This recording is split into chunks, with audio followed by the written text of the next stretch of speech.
I'm all over the country with cases and with speeches, and my wife doesn't always get to come with me, so I want to acknowledge my wife, Karen, who's here tonight.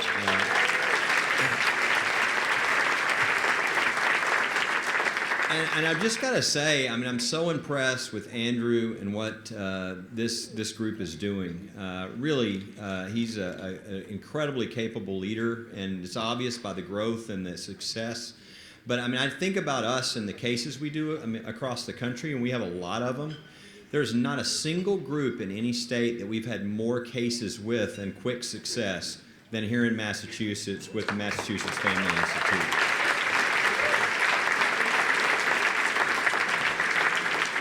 And he mentioned one of those, which was Vida Real, the church, and not only did we win, I don't know if you understood, but basically they just wanted to have a Christian school, which, I thought was like constitutionally protected in this country, right?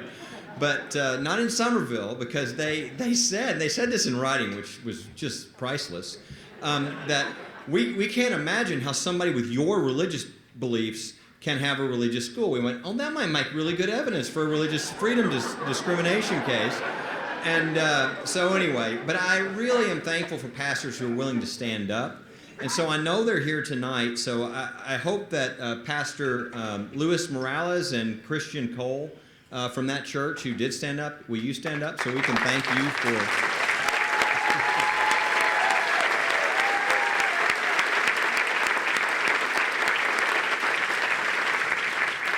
Well, I want to start out with some basics, because some people know who we are, some people don't, and I want to get you up to speed on some stuff that, I mean, the summary of what I hope you go away with me is God is doing something really great right now, and a lot of people aren't noticing it. So you're going to leave with some encouragement, because you're seeing a lot of darkness because nobody's telling you about sort of what God's doing. And it reminds me of kind of Lord of the Rings, when you see darkness coming around the country, and then they switch film and they go to the other side and you see this light, this group forming, growing, of great warriors that are coming, that God is preparing.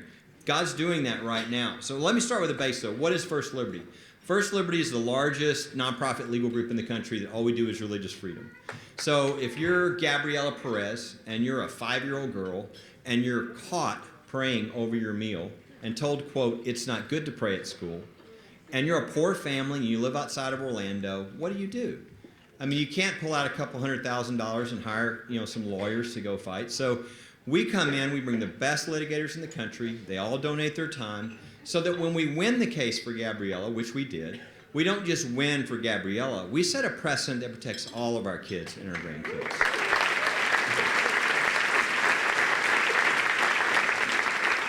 And I like to start off when we talk about this subject with something that people take for granted, which is, should you care about religious freedom? Even if you're not a person of faith, should you care? The answer is yes. Our founders understood this is our first freedom. And then if you lose this freedom, you'll lose all your freedoms.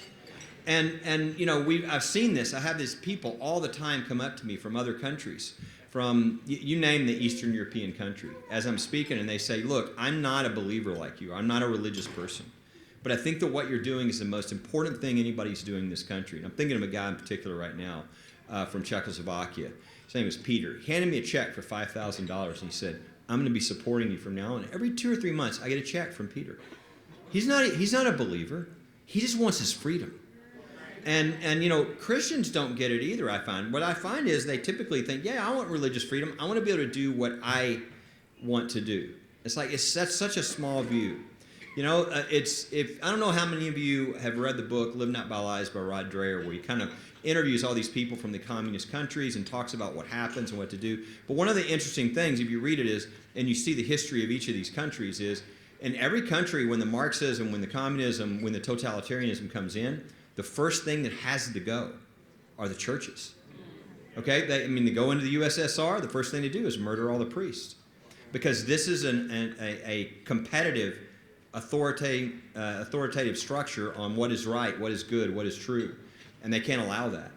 And so that's why it's so important that if you don't win here, you're going to lose everything. The best way I can describe it is the one thing that a totalitarian regime will never allow are citizens who hold an allegiance to one higher than the government.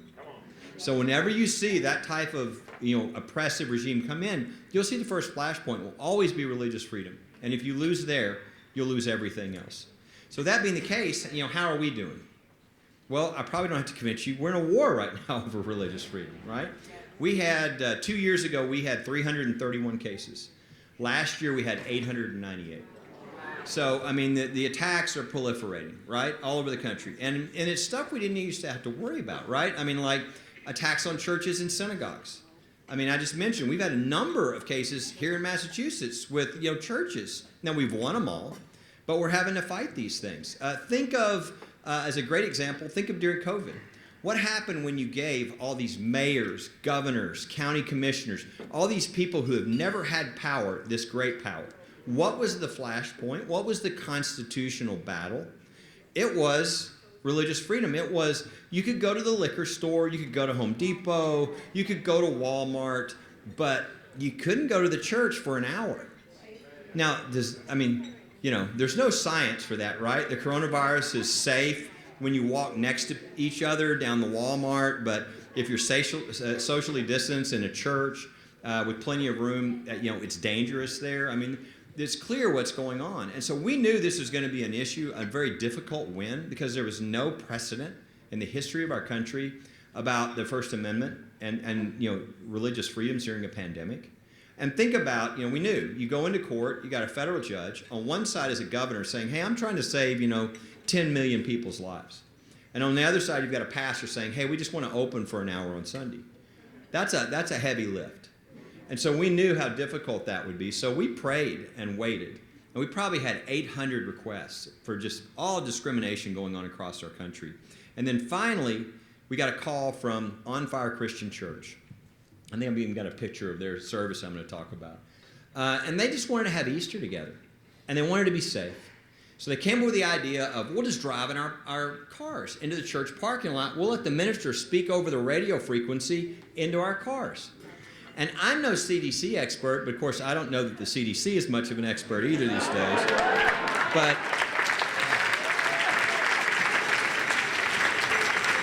I'm pretty sure you don't pass the coronavirus from one automobile to another, okay? But yet they were told they would be criminally prosecuted if they drove their car in the church parking lot. And then the governor announced that they were going to send police officers to every church that Easter Sunday, and any church that had a car in it, they were going to write down the license plate number, and they would be visited at their home by police, and they would be quarantined for 14 days. And we said, this is it. This is China. This is the case. And on Good Friday, 2 years ago, we filed in federal court a lawsuit to ask for an immediate emergency injunction so they could have Easter together. And we got a great federal judge. And in fact, you can read this. Go just Google it later and put On Fire Christian Church. You can read the opinion. Judge Walker said, I can't believe what I'm reading. He said, this is irrational, it's unreasonable, it's unconstitutional, and this will never happen as long as I'm a judge in the United States of America. And he went into 20 pages of how our country was built on religious freedom. And you got to realize, people at this time, the images they were seeing before this case was a guy coming off with a surfboard all by himself on the beach being arrested, right? The father throwing the baseball with his son being handcuffed. Why? Because he was in a park. He's in a park. Does this make sense to anybody at this point? Being arrested for being outdoors? That's the best place for you to be. So this is what was going on. And people thought, has the Constitution been suspended? And this was the test case. And we call this the second shot heard around the world, because this federal judge said, no, this Constitution is in place. But our goal wasn't to get people in their church parking lot. So our next case was the Tabernacle Baptist Church. And this is a church in an area with few COVID cases, in a rural area, big facility, plenty of room for social distancing, and yet, again, every business could open, but they couldn't open. It was fun watching the governor's lawyers try to give a rationale for why the coronavirus was dangerous in the church, but nowhere else. They didn't have any answers. And by the time we were done, not only had we won, but the African-American Attorney General of Kentucky, Daniel Cameron, great guy, joined us in suing his own governor on behalf of all the other churches and synagogues. And we ended up with a statewide injunction, federal court injunction, saying every house of worship in the state has a right to open on the same basis as every other business in the state. So, but the problem is none of these cases ever made the Supreme Court. So we literally don't have any precedent at the highest level on whether the government can take over our churches or synagogues. And so we're still fighting that. I mean, we just won a case last month with a synagogue in New York. We have synagogue cases in California, in New York, and in Texas, all across the country. They just want to exist, right? This Chabad on the Beaches case, this was a facility that sat there for 2.5 years for sale. And nobody was interested until they bought it. And as soon as they bought it, the city said, we're going to take it by eminent domain. So now, that was until a few weeks ago when we had a federal judge tell them, you will do no such thing. And there's now an injunction against them. But the idea is that people are being attacked for having a church, for having a synagogue, for opening, not things we're used to, right? Same thing's happening in the schools. I mean, our kids in the schools and what they go through today, and I could give you endless cases, but I think a great example, and we have these every year, are the valedictorian cases.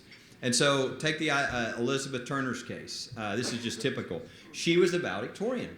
Well, valedictorians, what does that mean? Valedictorian means a personal farewell. How many of us have heard a valedictorian who's earned the right to give their speech, give some opinion or political idea or something? Almost everybody, right? But she was told what she was going to say was inappropriate. Well, why is that? Because she was going to mention God or Jesus in her valedictorian address, and they told her they weren't going to allow her to do it. But she's the valedictorian, so she's smart. And so she said, you can't do that. I'm calling First Liberty. And so she called us, and by the end, she not only gave her speech in front of her normal crowd, but it was carried by Fox News, so it reached a lot bigger audience than she ever expected.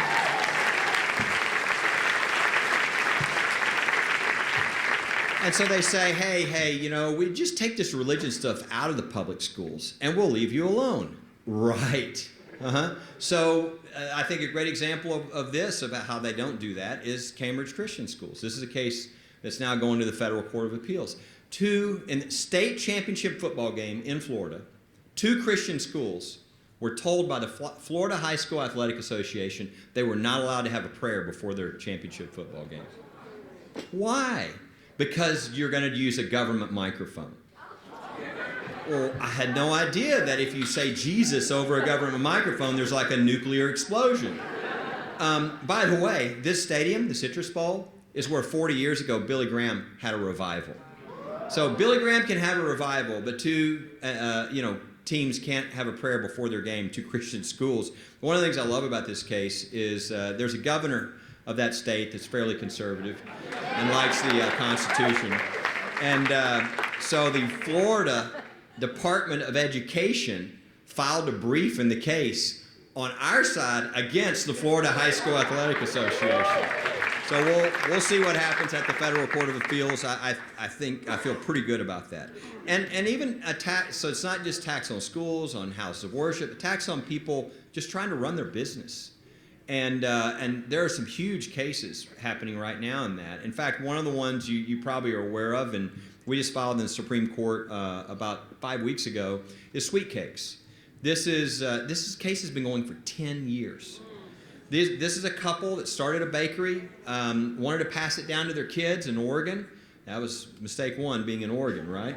And they loved everybody. They served everybody. They had a gay couple come in. They served them everything. Melissa would make custom cakes sometimes, not often, but sometimes.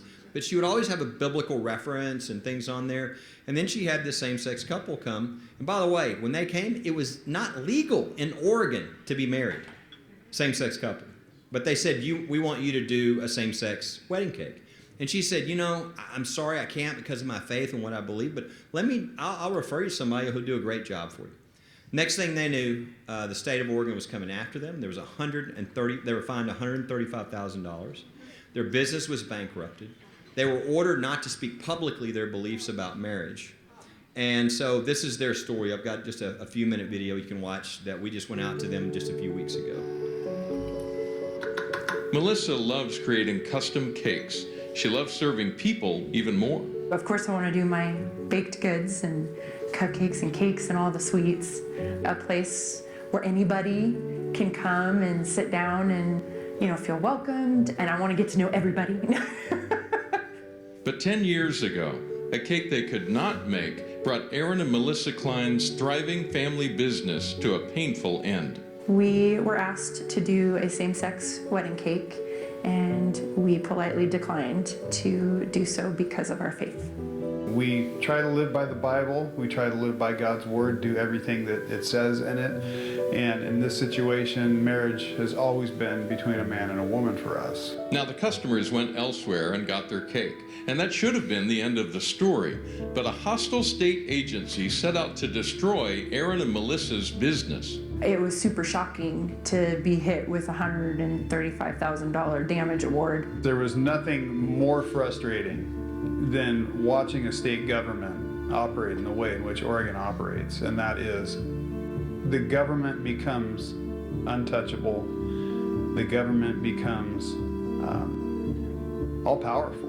Activists saw what the state did and took it even further. Like, we had people protest us, we had people boycotting us, we had people out there just saying horrible things, getting horrible emails. Something like 6,400 emails, just nasty emails. People writing messages on our vehicle. People threatening us, to hoping our kids die, to hoping that we ourselves die. And then my vendors started boycotting me, which absolutely crushed me. We had kids that we pulled out of school and started homeschooling. We sheltered them a bit more from some of the stuff that goes on in the world. I would have to just reach out to God and say, okay, you gotta give me a shield or something, because I can't take this.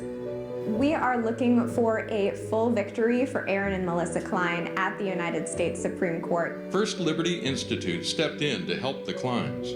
Well, the Kleins are such genuine, wonderful people. Their faith and their courage and their strength really comes out whenever you meet them. And so we're really fighting for them and for everyone like them to be able to live with integrity, to work with integrity, to not be forced to violate your religious beliefs. For the sake of their family, Aaron and Melissa escaped Oregon to start a new life in Montana while the case continues. We just needed to be in a place that valued freedom. I trust the Lord so much more now than I ever did back then. God's in control. God's got this.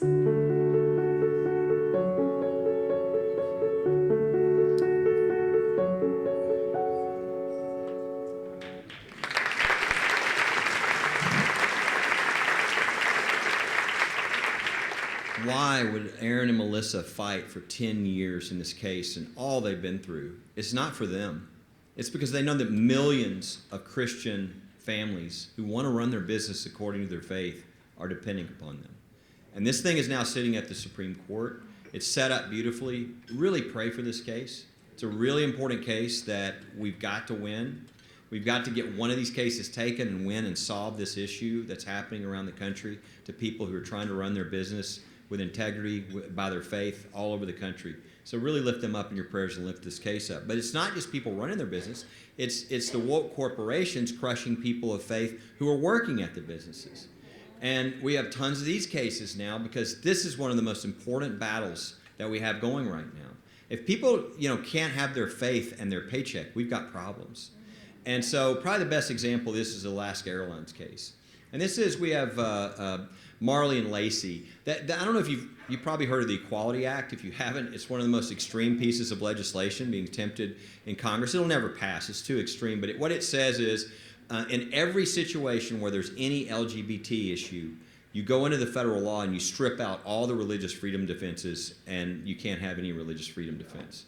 Well, it's not going to pass, but Alaska Airlines thought it was a great bill. And so they said to all their people, hey, we love this legislation. We think you should get behind it. And then they said, and we would love your feedback. Well, two of their flight attendants said, I've got real concerns about this because this would even take away the freedoms of my church, and religious freedoms issues are real important to me.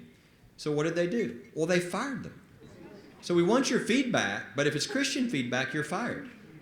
Well, the head lawyer for the EEOC, one of the top lawyers in the country on these issues, is Sharon Gustafson, and she had left the EEOC. And when she saw this case, she called and she said, "Can I be on that case with you?" And we said, "Absolutely." So we are going to win this case, not just for Marley and Lacey, but we want to leave a mark on Alaska Airlines that sends a message to every other woke corporation that you don't do this to people in the United States.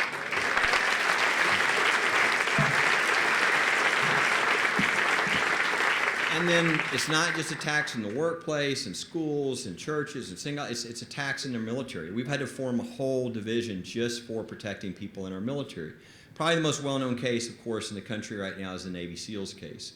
And that is, these are 35 Navy SEALs, 350 years of combat service, many of them suffering for what they've given to our country.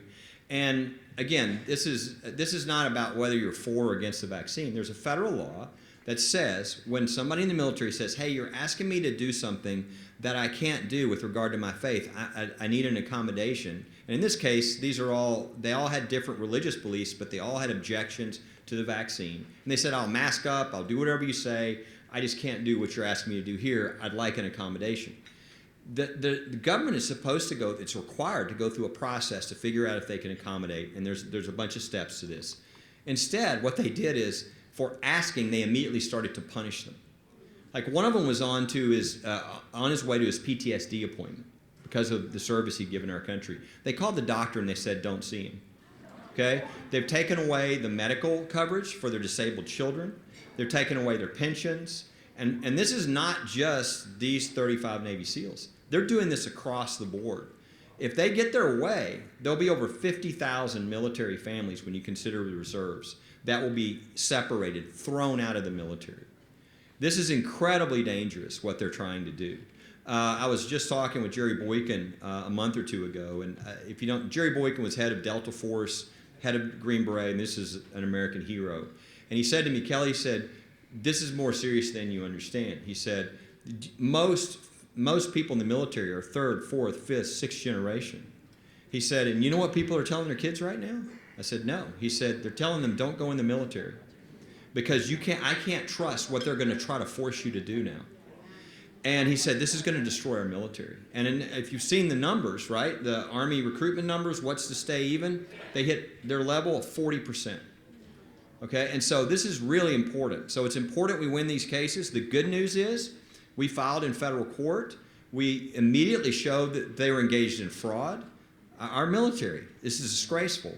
They were engaged in fraud. And by the way, 2.5 weeks ago, the Inspector General was doing a report on what they did, and it leaked. And it said, "What are you doing? You're violating federal law." So, well, the judge saw these things too. Issued in one of the first lines of his decision was, "There's no COVID exception to the United States Constitution." And so we ended up not only with an injunction, but he ended up expanding that into a class action. We now have an injunction to protect every single person serving in the Navy.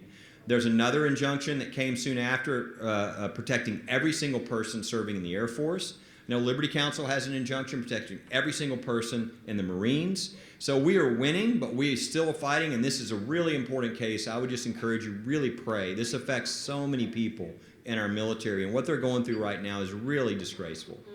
So really be praying for these cases and that. And the last thing I'll mention is we've even got attacks on the gospel, just sharing the gospel. And probably the best example I can give you is a gal that's not too far from here, Gail Blair, who was slowly going blind and thought, "Lord, when I was nursing, I could minister to people, but now I'm in an apartment across the street from the park and I can't see. What am I supposed to do?" And it just hit her. That's it. Every day, I'm going to find my way with my cane across the street. I'm going to get in that park. I'm going to sit at a bench and hope somebody sits near me. And if they do, I'm going to strike up a conversation, and I'm going to hand them a copy of the Gospel of John. And that's what she did until she was banned from the park and the library for 2 years for talking about her faith. So this is Gail Blair's story. Nursing was it for me. It was my identity. I did everything. If I could help them get a job or an apartment, my husband says that I am a frustrated social worker. January 7th, 1984, I actually had been going to a Bible study on the book of John, And it opened my heart to the Word of God being the answer, the truth. It was the best day of my life. I actually was born with a genetic disorder, retinitis pigmentosa, and I still continued nursing until I couldn't anymore because of my vision loss. If somebody ever said to me, hey, you could have your eyesight, but you have to, get rid of Jesus, I'd say, no deal. Wherever I go, I try to hand this out to people. So it's 21 chapters of the gospel. I get around with my cane to cross the street, to go in the park. Going into a park to talk with people is a pleasure, first of all, but knowing that eternal life is real and people don't know that they're in danger, people have been saved in the park. I've had more of a reaction from the staff in the park that was not too nice, like they would interrupt me. There's plenty of people to talk to. I don't have to be going after anybody. I couldn't. It would be a tripping hazard for me. I was sitting on a bench with a man that I was conversing with. The executive director comes over and he says that he was going to call the police. And that's the start of the 2-year ban, even from the library, which that was a little bit of a surprise to me, that they would ban me from both the park and the library on passing out one of the 66 books of the Bible that you have in your library that people can check out. I guess my heart is broken, that I can't do what the Lord has told me to do.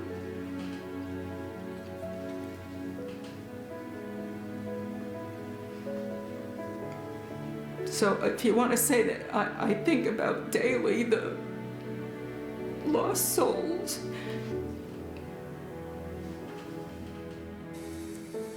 I think the Lord has positioned me right across from the park. It's a divine assignment that I absolutely need to fulfill. It's just a must. So some of you are thinking now, boy, thanks Andrew and Rob for inviting the depressing speaker to our dinner. So let me tell you the good news. The good news is we have a method of dealing with this, and it's working. And that is, if you look at normal nonprofits, and I don't care if they're left wing or right wing, they do their legal they raise as much money as they can. They hire as many attorneys as they can with that money. They put them in an office in D.C. or L.A. or New York, and they fly them around the country, and they cover as many cases as they can cover. That's not our model. Our model is really a body of Christ model, which is there's all these people of faith who went to law school because they wanted to stand for what was right. 30 years later, these are the best litigators at the best law firms in the nation, really the best law firms in the world. And they've done honorable work for their clients, but they've never gotten to do a case for the kingdom. And we sit with them and we say, hey, if we give you everything you need, on our staff, we got #1 in their class from Harvard and Chicago, all the best law schools, and all they do is religious freedom. We got a whole media division.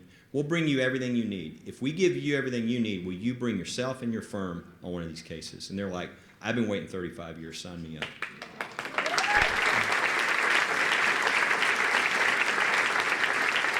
And you can imagine what happens when the first time in their life, all their talent, all their gifts, all their training, everything is lined up for the first time with their faith and their love for their country. They have never felt that before. It's unfair, but we now have them for the rest of their lives as one of our volunteer attorneys. And they give cover to the younger attorneys who get to take. So if you to go through the top 100 law firms in the United States, you'd find most of those firms don't just donate their time. They'll fight each other over who gets to donate their time. And the result of this is twofold. One of them was my plan. The other one was God's.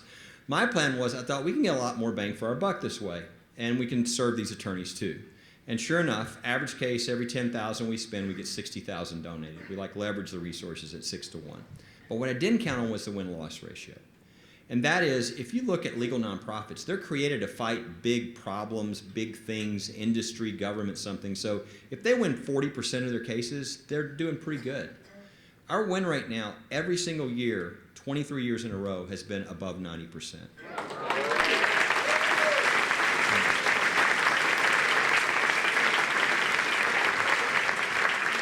And that's God's favor, but it's his method, right? I mean, if we have a case anywhere in the country, we can put together a dream team of the best lawyers in the world within 30 minutes.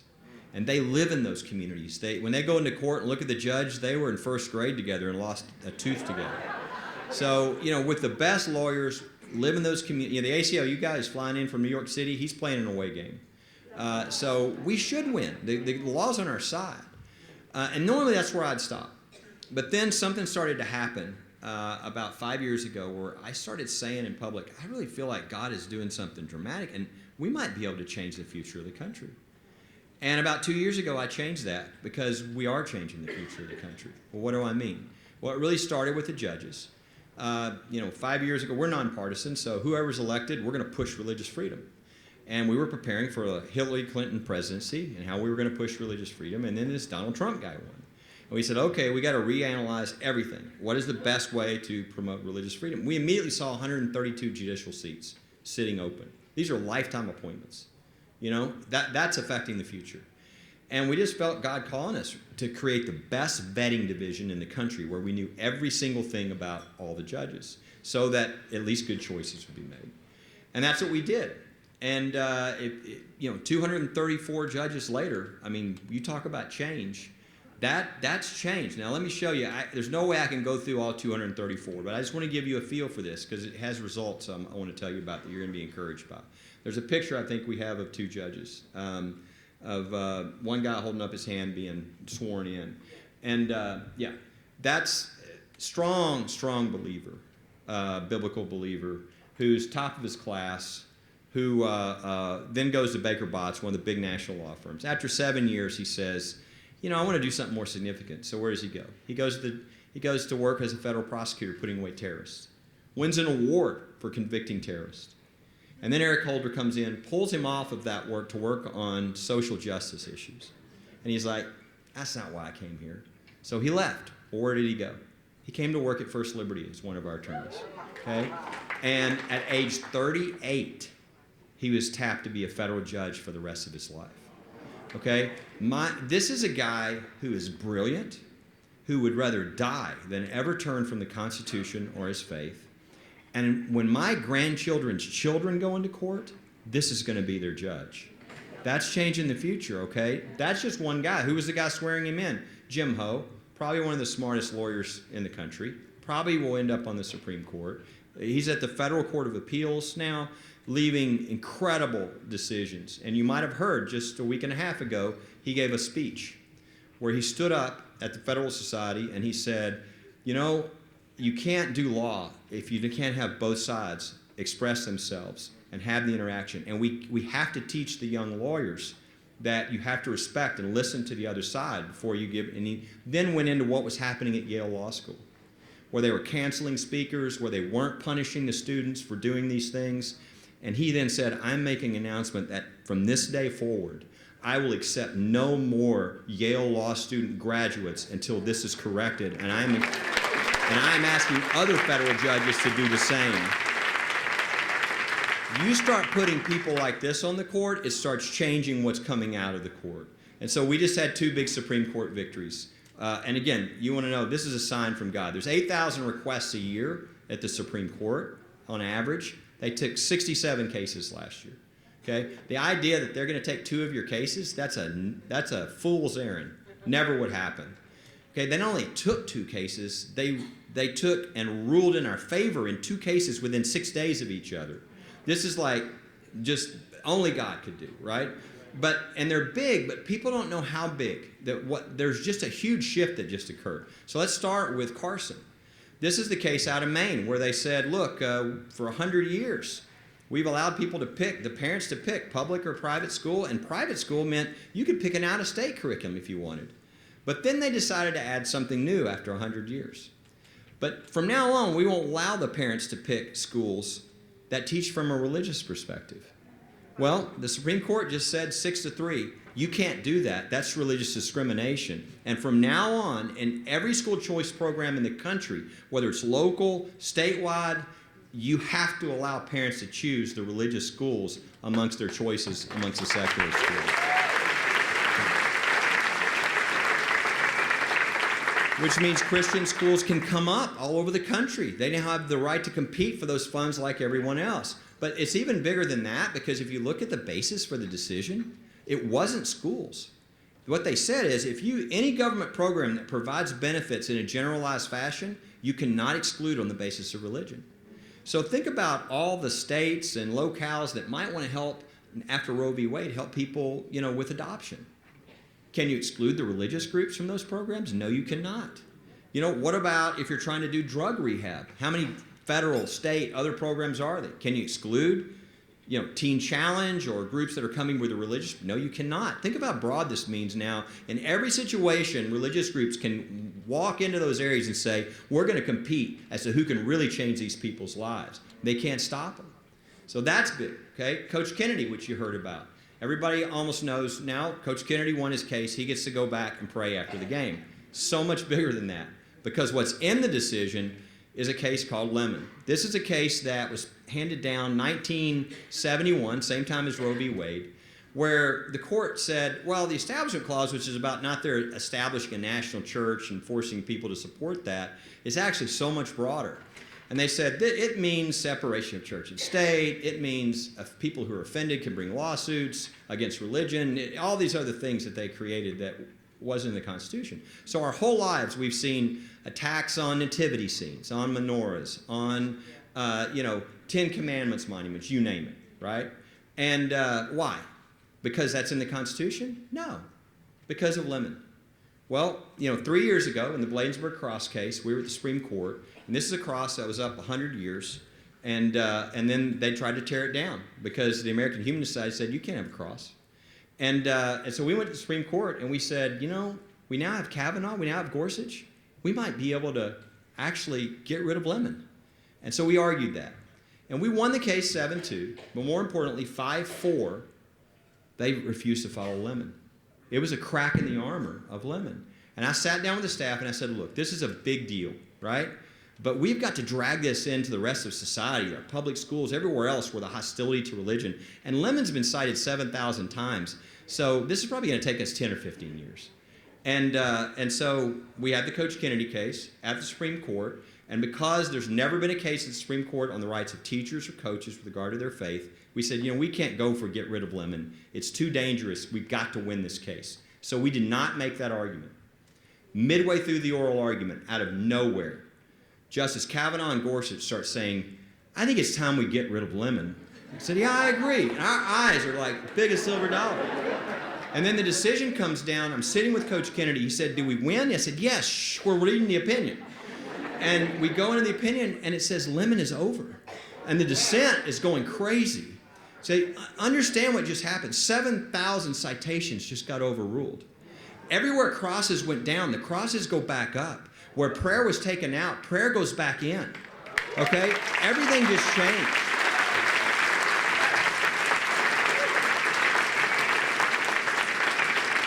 But this is up to us. This is up to us. And so, we're going to have a program that's going to be called Restoring Faith in America.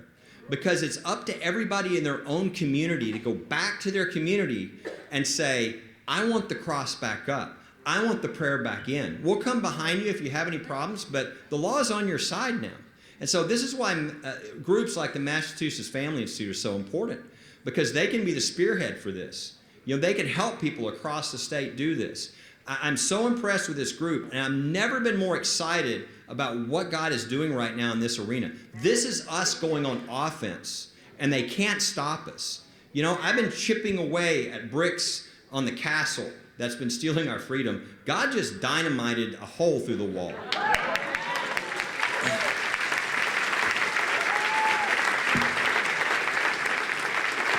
And it's just up to us to walk through it. So I couldn't encourage you more to get behind what Andrew and what the group is doing here. This is really an exciting time. God is on the move. Let's join him. God bless you.